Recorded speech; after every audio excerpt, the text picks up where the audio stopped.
Bonjour et bienvenue. Aujourd'hui, j'aimerais aborder un sujet qui répond à une question qui m'a été posée en commentaire sous une vidéo. Je l'ai déjà abordé à plusieurs reprises, mais je vais essayer d'en reparler du mieux possible. De toute façon, ça ne fait pas de mal de répéter, parce que j'ai remarqué qu'il est très difficile, pour nous humains, de se défaire de certains schémas de pensée, habitudes ou croyances, surtout en tant qu'adulte. Sur cette chaîne, j'ai publié plusieurs vidéos qui traitent de la loi d'attraction et des différentes manières de manifester des situations que l'on souhaite expérimenter dans notre réalité. Je propose également de nombreux extraits d'ouvrages qui ont contribué à ouvrir mes horizons et à acquérir ce que je sais aujourd'hui. Ce sont des concepts que je mets en pratique, ou du moins que j'essaye au meilleur de mes capacités de mettre en pratique. Je tiens à préciser que le but de ces vidéos et de cette chaîne est de proposer des concepts qui vous aideront peut-être sur votre chemin spirituel ou dans votre développement personnel. Mais je ne cherche en aucun cas à rallier quiconque à une cause ou à ce en quoi je crois. Mon but n'est pas de faire en sorte que vous soyez d'accord avec tout ce que je propose. Seulement, si une des choses que je propose sème une petite graine en vous, engendre un quelconque questionnement, alors je vous encourage à continuer de chercher, de vous poser des questions, et en fonction de ce que vous trouvez, à examiner ce qui résonne en vous. Donc, on va entrer dans le vif du sujet. L'autre jour, une personne m'a demandé pourquoi le montant exact d'une certaine somme d'argent qu'il essaie de manifester ne s'est toujours pas encore matérialisé dans sa vie. D'abord, merci d'avoir posé cette question, parce que je pense que beaucoup de personnes se posent ce genre de questions, parce que l'argent, l'abondance financière est un sujet qui préoccupe la majorité de la population de ce monde. Alors pour commencer, chère personne qui m'a posé cette question, le retard ou l'absence de votre manifestation peut dépendre d'une ou de plusieurs choses en même temps. Et je vais m'efforcer de vous éclairer là-dessus. Déjà pour commencer, je ne peux que vous répondre d'une manière générale, car je ne vous connais pas personnellement. Il y a tellement de choses à prendre en considération. Votre personnalité d'une manière générale, le milieu dans lequel vous avez grandi avec vos propres croyances bien ancrées en vous, qui peuvent être limitantes, la pression que vous pouvez subir par votre entourage, la nature de vos habitudes, vos activités quotidiennes, etc., etc. Il n'existe pas une seule réponse universelle à cette question. En revanche, en soulevant quelques points, je peux vous mettre sur la piste de quelque chose qui va vous aider à trouver là où ça peut coincer. Quelle attitude avez-vous de manière générale ? Par exemple, dès qu'il vous arrive quelque chose que vous n'avez pas souhaité, quelque chose, disons, de négatif. Alors même si je n'aime pas qualifier les expériences de négatives, parce que je considère que toute chose positive ou négative a quelque chose à apporter dans la croissance personnelle. Donc, comment gérez-vous les choses non souhaitées, les obstacles ou les défis par exemple ? Avez-vous l'habitude d'en parler beaucoup, de vous plaindre de votre situation, de ce que vous constatez dans le moment présent, de ce que vous n'aimez pas ? Et pendant combien de temps le faites-vous ? Ou du moins, combien de fois par jour parlez-vous de telle ou telle chose que vous ne souhaitez pas ou n'appréciez pas ? Laissez-moi soulever un autre point. Que faites-vous concrètement pour aller dans le sens de ce que vous voulez manifester ? Parce que je tiens à rappeler que nous sommes dans une réalité physique. Donc, si vous vous contentez uniquement de prier, méditer, ou répéter des affirmations afin que 500 000 € apparaissent devant vous comme par enchantement, eh bien ça risque d'être un peu plus compliqué que prévu. Il n'y a pas de formule magique que vous allez réciter 100 fois par jour sous la pleine lune pour faire apparaître ce que vous voulez. Il faut bien comprendre que la manifestation, pour qu'elle se matérialise, a besoin d'une combinaison de différents composants. Même si j'ai déjà expliqué que l'abondance financière, au même titre que n'importe quelle forme d'abondance, est une question d'énergie. Oui, c'est une question d'énergie que l'on émet et que l'on reçoit, mais pas que. Commençons d'abord par cette question d'énergie. Vous n'en êtes pas à votre première vidéo sur la loi d'attraction ou la manifestation. Donc, vous savez que vous recevez le même type d'énergie que vous émettez. On récolte ce que l'on sème. Ce qui veut dire que si vous pensez constamment à ce que vous n'avez pas, vous allez continuer à expérimenter exactement cette situation. Donc vous allez me dire, oui, mais comment émettre ou ressentir quelque chose que je n'ai pas afin de l'obtenir?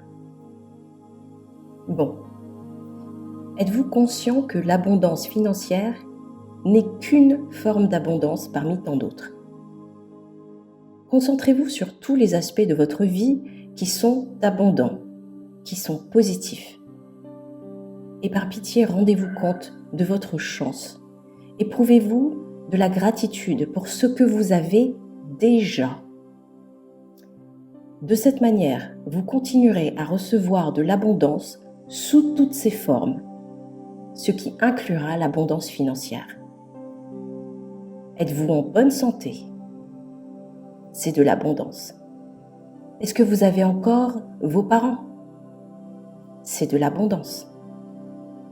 Avez-vous de bons enfants qui travaillent bien à l'école? C'est de l'abondance. Possédez-vous une voiture, par exemple? C'est de l'abondance. Avez-vous un collègue de travail avec qui tout se passe super bien, avec qui vous êtes très amis et que vous vous entendez bien? C'est de l'abondance. Avez-vous accès à un téléphone et à Internet qui vous permettent d'écouter par exemple cette vidéo sur YouTube? C'est de l'abondance. Êtes-vous en mesure d'observer le soleil se lever ou une jolie pleine lune? C'est de l'abondance. Vous respirez, c'est de l'abondance. Vous êtes doué pour communiquer? C'est de l'abondance. Vous avez un talent que d'autres n'ont pas? C'est de l'abondance. Je pourrais continuer encore longtemps comme ça. Ce qui est un peu dommage avec nous les êtres humains, de manière générale, oui et là je généralise évidemment, c'est qu'on a tendance à se focaliser beaucoup plus sur les problèmes plutôt que sur toutes les autres choses qui vont bien. Mais vous ne pouvez pas résoudre un problème en vous focalisant dessus, mais en vous concentrant sur la solution, sur les choses à entreprendre pour trouver la solution. Si vous passez votre temps à dire ou à penser que la vie est dure, qu'il faut cravacher pour gagner sa croûte, que la vie est injuste parce qu'une minorité est riche et que tous les autres galèrent, eh bien ce n'est pas comme ça que les choses vont changer pour vous. Déjà, si des tas de personnes réussissent tous les jours à sortir de situations inconfortables et non souhaitées, alors pourquoi pas vous? Et puis arrêtez d'avoir toujours les mêmes sujets de conversation avec les mêmes personnes qui galèrent comme vous.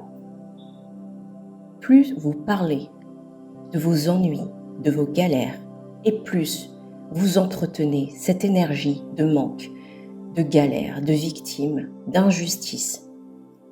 Et c'est exactement ce que vous allez continuer à expérimenter. La dernière fois, j'ai eu une conversation il n'y a pas si longtemps avec un membre de ma famille. Je ne sais plus de quoi on parlait et cette personne me disait « Ah, mais la vie est dure, mais la vie est dure, mais c'est comme ça, mais il faut lutter. » Et même si ma vie à moi n'est pas toute rose et que j'essaye, comme vous, de faire du mieux que je peux, je lui ai dit « Mais non, je ne suis pas d'accord avec ça.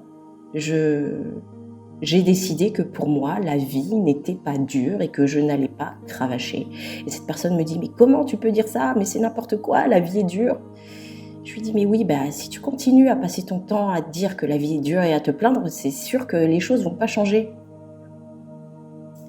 Alors oui, les nouvelles habitudes, ainsi qu'une nouvelle façon de penser peuvent prendre du temps à s'installer en nous.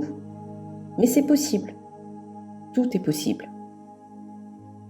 Donc, que pouvez-vous faire concrètement aujourd'hui pour vous rapprocher un petit peu plus de ce que vous voulez?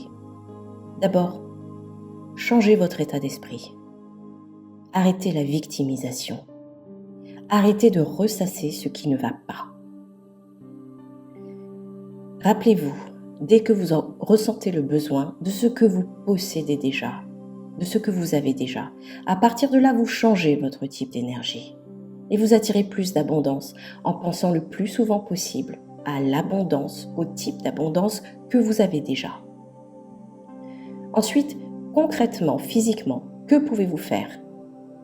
Apprendre une nouvelle chose, suivre une nouvelle formation, revoir, réviser son CV et l'envoyer ou le déposer quelque part, même si au plus profond de vous, vous pensez qu'il y a une infime chance que ça marche. Vous pouvez aussi, par exemple, lire un livre sur un sujet qui vous a toujours passionné. Vous avez peut-être un talent ou des connaissances que d'autres n'ont pas. Exploitez-les ou faites-en profiter aux autres, comme par exemple en faisant des vidéos sur un sujet qui vous passionne, qui vous tient à cœur. Pensez à donner aussi aux autres sans forcément attendre quelque chose en retour. Et ça, pour certaines personnes, c'est compliqué. C'est important de donner un peu de soi, d'être au service de la communauté. Et vous ne savez jamais de quelle manière l'univers vous récompense. Parce que sachez que le plus petit geste et la moindre pensée comptent. Les actions concrètes que vous entreprenez constituent la deuxième partie du processus de manifestation. Cette étape est nécessaire car nous vivons dans cette densité, réalité physique. C'est pourquoi il est important d'agir d'un point de vue physique.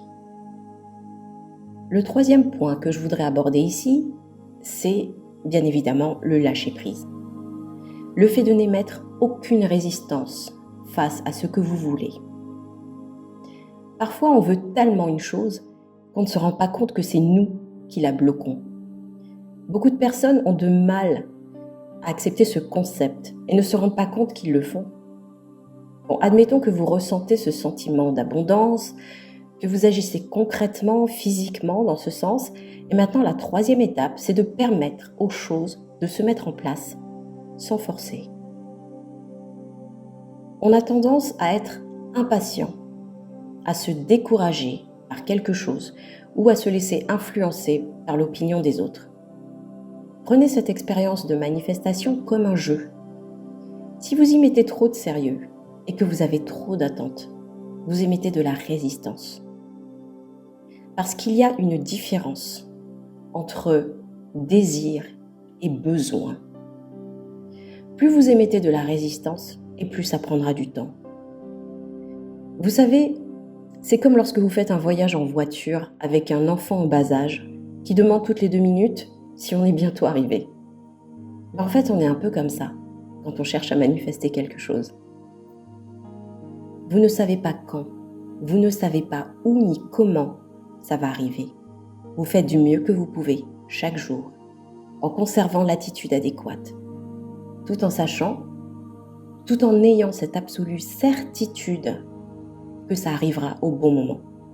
Et à ce moment-là, ce n'est pas vous qui le contrôlez, parce que vous n'avez absolument aucun contrôle, et ce n'est pas votre travail. Prenez soin de vous, gardez un état d'esprit abondant, positif. Faites une petite action chaque jour qui vous rapproche de votre but. Ne nuisez pas à autrui, et laissez l'univers opérer. Posez votre intention tous les jours. Utilisez n'importe quelle pratique qui contribue à votre bien-être, que ce soit la prière, la méditation, le yoga, les affirmations, comme vous voulez. Mais ne restez pas là tous les jours à vous demander quand est-ce que ça va arriver. Ne vous découragez pas et ne doutez pas. Vivez cette vie consciemment. Faites toutes les expériences que vous êtes censé faire, parce que vous êtes là pour ça. Chaque chose que vous vivez est là pour vous apprendre et vous faire grandir. Voilà, j'espère que cette vidéo vous a plu et que j'ai répondu à votre question. Si certaines choses que j'ai abordées ont soulevé d'autres questions, n'hésitez pas à les partager dans les commentaires. Merci de vous abonner à la chaîne, prenez soin de vous et à très bientôt.